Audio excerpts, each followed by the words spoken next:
indi bu təbiət sevgisi ilə bağlı. Demək, mənim atam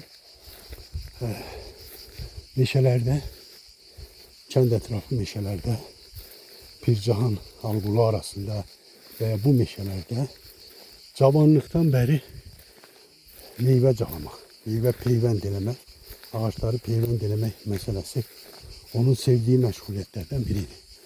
Baxın, indi üzbəüzdə göstərelim, bayaq da demişdim. Bu soldakı dərə qozlu dərədir.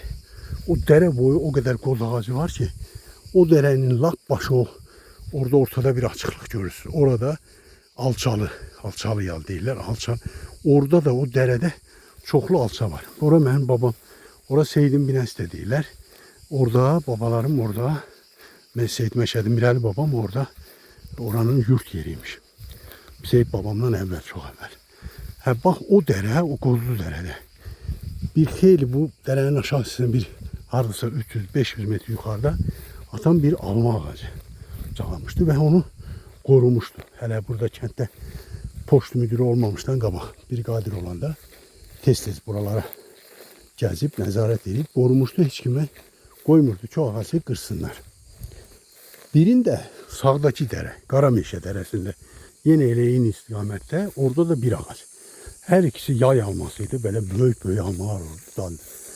Çox təəssüf ki, kəndin uşaqları, bəzi belə deyək, uşaqdır, başa düşmək olar və ya bəlkə ailə tərbiyəsində elə tərbiyələnməmişdilər. Onu hələ yetişməmiş, göy vaxtı yığardılar, dərərdilər. Ona da qarşı atam heç bir söz deməzdi, amma bəziləri vardı ki, gedərdi onun ağaçların qanatlarını sındırardı. Atam hər dəfə o kənd cəmaatını görəndə uşaqlıq böyüdü. Deyirdi, ay bala, mən o ağacı öz övladım üçün calamamışam. Sizin üçün, hamı üçün calamışam. Mən meyvə ağacı istəsəm, gətirib öz həyətimdə əkərəm. Amma bunu burada calayıram ki, siz bu meşədə gəzən vaxtı, heyvan otaranda və ya elə meşədə gəzəndə, istirahət edəndə bu almaları dərib yiyəsiniz. Bunun qanatlarını niyə sındırırsınız? Bax belə o ağaçlardan, bu məsələ haqqında bu yaxınlarda biz,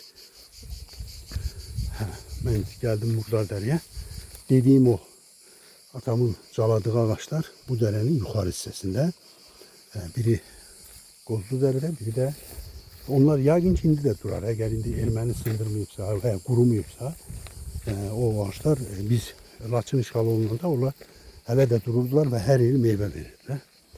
Bu mövzuda, bu ağaç calama mövzusunda kəndimizin dəyərli sakinləri əlbəttə ki, bunu bilirlər, atamın xasiyyətini bilirlər. Bir çox xasiyyəti olduğu kimi burada, bu yaxınlarda elə kəndimizin ağsaqqallarından Rudin müəllimlə söhbət edirik. O mənə xatırlatdı, deyir, Arıza, mənim yadımdadır, sənin atan. Kəndin hər tərəfində onun caladığı ağaçlar var. Biz də deyir, uşaq vaxtı gedərdik, ona dərərdik, istifadə edərdik. Yəni, belə bilən kəndçilərimiz də var. Yəqin ki, məndən yaşıdlı olanlar, bunu xatırlayanlar olarlar. İndi bunu niyə danışdım? Atam artıq rəhmətə gedib. Onun o almalara dediyim kimi ehtiyacı olmuyor ama bəlkə nə vaxtsa kimsə gedər orada o almanı yiyər, o calaq, peyvənd almanı, dadlı yay almasını. Bəlkə deyərlər, görəm bunu kim əkib, bax. Bu məlumatı ona görə paylaşdım. İndi qədir bilən yaxşı insan olsa, deyər ki, Allah səni burada əkənə rəhmət eləsin.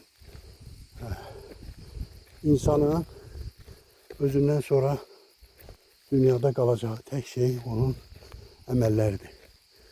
Bu əməl istəyir insana qarşı olsun, istəyir təbiətə qarşı olsun.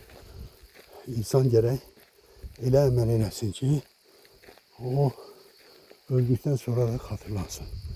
İndi biz bəlkə həyatımın, mən məsələn şəxsən özüm ömrümün böyük hissəsini, burada ancaq 20 ilini yaşamışam, uşaqlıq və yeni yetmə və gəncliyimin ilk illəri.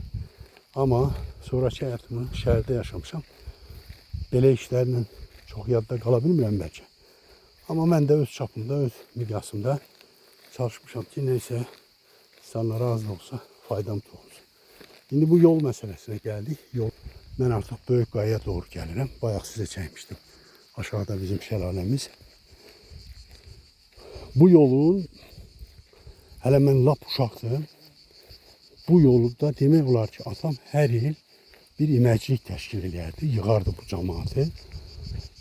Könüllü tabii, kim gəlir gəlsin, çıxardı kəndin ortasında. Əslində atam poşt müdürüydü bu.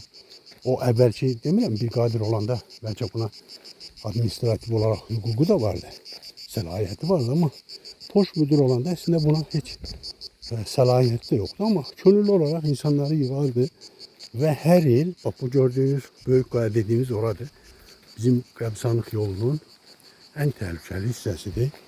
Təkər azca çıxsa oradan özünü artıq bu hardasa 300 metr dərinliyi olan dərinliyin, bakın bu şəlalənin aşağı, Allah uzaq eləsin, heç kimə göstərməsin. Yəni təkər azca çıxsa, oradan, o qayadan təkər azca çıxsa, yoldan çıxsa, özünü o qayanın, o dərənin dibində hiss edəcəksən artıq, orada tapacaqsan. Hər il atam, dediyim kimi, iməclik yığardı və bu yolu özü tapardı. O vaxt aminal deyirlər. Dinamitdə, indi dinamit deyirlər. O vaxt ruslar aminal deyirlər. Aminal alırdı, kapsul alırdı. Onu da öz puluyla alırdı həmişə. Ondan, bundan, geologlardan vesaire bu qayanı partladardı.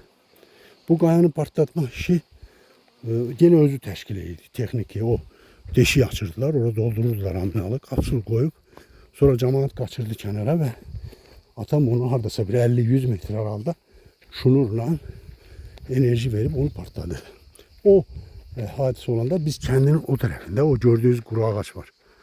O kuru ağacın yanında biz uşaqlar orada gözlerdik. Çünkü yakınlıkta dayananlara taş parçaları düşebilirdi. En yakında atam özü dayandı. Bu qayanı demək olar ki, hər il o cavanlığının hardasa təxminən mənim 10 yaşım olana qədər, yəni 1980'lere qədər atam hər il bu qayanı, buraları partladardı. Bu hissəsi, o hissəsi. Cemaat da kömək eləyərdi, tək eləməzdi. Atam onu təşkil edirdi, amma cemaat da yadımdadır, rəhmətli Seyid Calal, Seyid Həmzə, yenə yəni çox adam. Yuxarıdan Seyid Əkbər, çox kömək eləyən çox olurdu.